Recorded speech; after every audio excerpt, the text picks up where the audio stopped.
En rentrant chez lui, un homme découvre que sa femme a trouvé un amant. Avant même qu'il ait le temps de réagir, elle lui tend une demande de divorce. Jacques regarde sa femme, froide et distante. Il comprend que son mariage touche à sa fin. Étrangement, il n'éprouve aucune colère, mais affiche un large sourire. Ce comportement inattendu inquiète sa femme.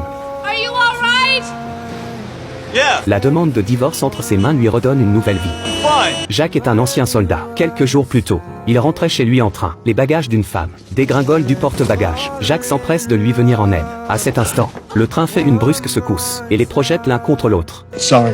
No, it's my fault. Dans la confusion, Jenny repart avec le ticket de Jacques par erreur. Une fois debout, Jacques lui demande si elle va bien, mais Jenny ne peut s'en empêcher. Elle a un haut le cœur et vomit sur Jacques. Jacques croit qu'elle a le mal des transports. Il se rend seul aux toilettes pour se nettoyer. Quand il revient dans le wagon, vêtements changés, Jenny s'est déjà endormie sur son siège. Jacques ferme les yeux à son tour pour se reposer un moment. À son réveil, Jenny est discrètement descendue du train. Lui-même se fait expulser pour avoir le mauvais billet. Jacques n'a d'autre choix que de prendre un car. Par une étrange coïncidence, il y retrouve Jenny. Au fil de la conversation, Jenny comprend que c'est elle qui a pris le mauvais billet, causant ainsi la descente prématurée de Jacques. Elle lui présente ses excuses. Jacques ne lui en veut pas. Il voit dans cet épisode le signe d'une rencontre destinée. Deux passagers montent alors dans le car, alors que les places ne manquent pas. Il se colle à Jenny et commence à la harceler. Jacques intervient aussitôt pour les arrêter. Les deux hommes estiment qu'ils se mêlent de ceux qui ne le regardent pas. L'un d'eux se lève pour lui faire la leçon, mais Jacques déjoue leur tentative et les neutralise facilement. Lui et son complice, à cause de la bagarre dans le véhicule. Les trois hommes sont expulsés par le chauffeur. Le car s'éloigne. Jacques n'a plus qu'à rejoindre la prochaine station à pied. En chemin, il tombe de nouveau sur Jenny, assise sur ses bagages. En larmes, Jacques s'approche et l'interpelle.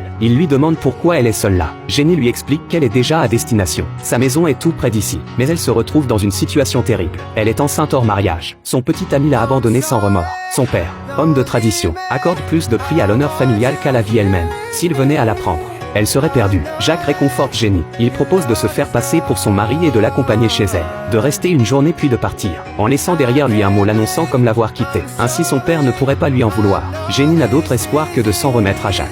Il s'engage sur un chemin de montagne. Jacques est vite conquis par le paysage qui s'étend devant lui. Un domaine viticole lui apparaît. La famille de Jenny cultive ici la vigne et fabrique du vin depuis des générations. Jacques pose les bagages, ouvre une boîte de chocolat et glisse une petite bague en jouet au doigt de Jenny pour que les gens soient encore plus convaincus qu'ils forment un vrai couple. Soudain, un bruit retentit au loin. Jacques couvre Jenny de son corps par réflexe. C'est le père de Jenny qui arrive. Hello, Papa.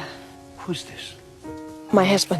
Le père s'oppose catégoriquement à leur union. Il juge que Jacques n'est pas digne de sa fille. Il leur ordonne en hurlant de rompre immédiatement. La mère, elle, est heureuse que sa fille ait trouvé un foyer. Le reste de la famille accueille Jacques avec enthousiasme, ce qui plonge le père dans le désarroi. À ce moment, le grand-père remarque les chocolats que Jacques a apportés. Jacques s'empresse d'ouvrir la boîte et en propose un au grand-père.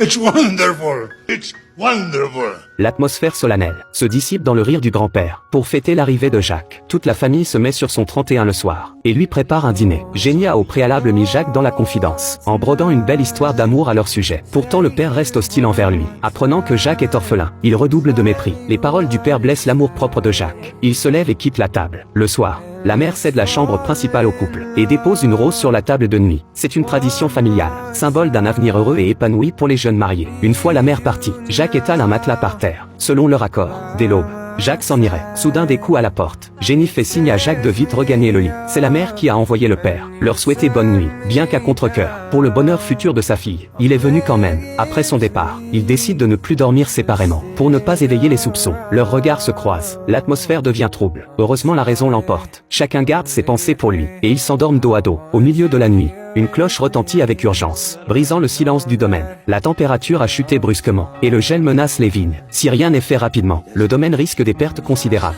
Le père ordonne qu'on allume des brassereaux dans les vignes, et qu'on dirige la chaleur vers les grappes à l'aide d'éventails. Tous ensemble, ils recourent à cette méthode ancestrale pour protéger les vignes du froid. Jacques et Jenny sont parmi eux, se rapprochant peu à peu l'un de l'autre. Un sentiment indéfinissable naît entre eux. Le père, lui aussi, observe la scène. Le lendemain matin, Jacques boucle ses affaires et se prépare à partir. Jenny est un peu triste, mais ne trouve pas de prétexte pour le retenir. À peine sorti, Jacques se retrouve bloqué par le grand-père. Celui-ci l'emmène au sommet du domaine. Là pousse un CEP de vignes centenaires. Tous les plants du domaine en sont issus. Il est la racine de tout ce vignoble. The root of your life. You are an orphan no longer.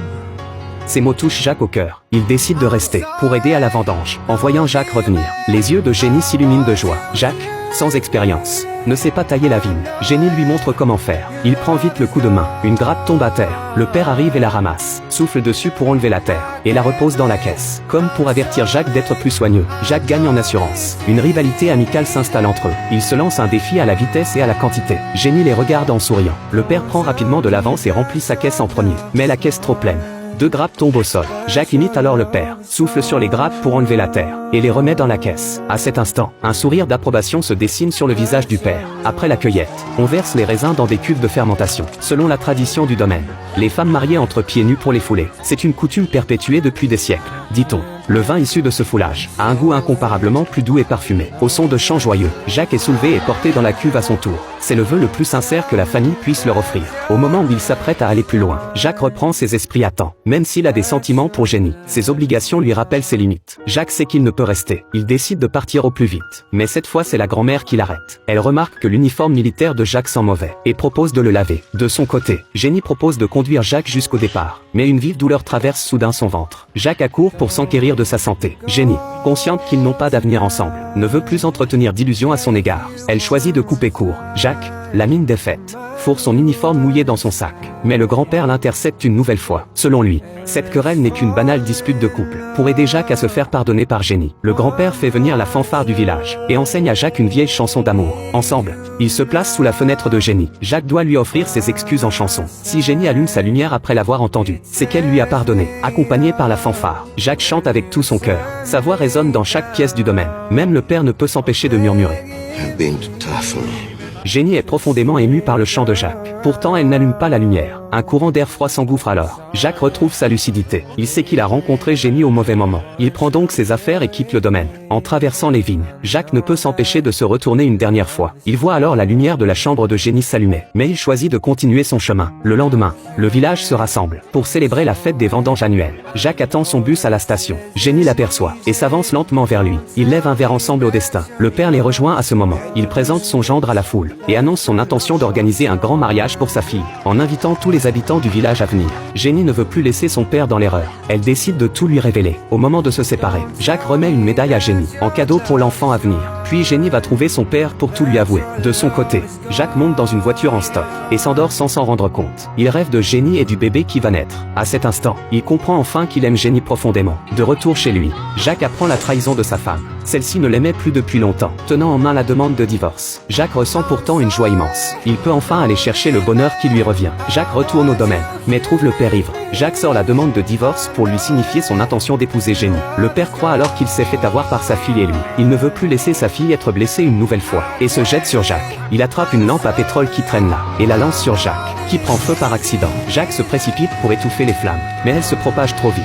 La foule accourt, sans pouvoir empêcher le drame. Le vignoble est finalement réduit en cendres. Par chance, il n'y a aucune victime. Le domaine que le père avait bâti avec tant de soin n'est plus. À cet instant, il ouvre enfin son cœur à sa fille. I was afraid.